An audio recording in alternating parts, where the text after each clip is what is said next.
शहबाज बाजा साहब ने लंदन से हमसे ये पूछा था कि अगर सब लोगों ने नमाज बाजमात में शामिल होना है, वो वक्त से पहले ही उसी अहाते में मौजूद है, तो फिर भी अजान देनी ज़रूरी है।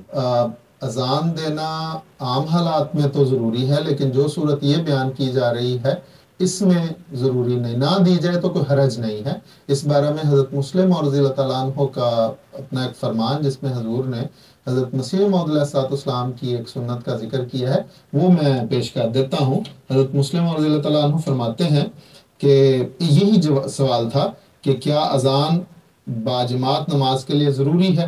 तो हजूर ने हाँ, अजान होनी चाहिए, लेकिन अगर वो लोग जिन्होंने जमात में शामिल होना है वही मौजूद हों तो अगर अजान ना कही जाए तो कुछ हरज नहीं।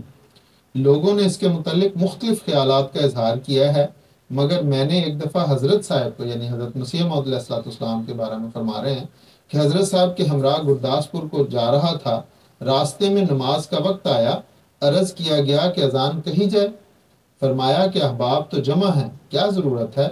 इसलिए अगर हज़ूर फरमाते हैं, इसलिए अगर ऐसी सूरत हो तो ना दी जाए, वरना अजान देना ज़रूरी है, क्योंकि इससे किसी दूसरे को भी तहरीक नमाज होती है। तो ये मेरा वाज़ेह इशारा है।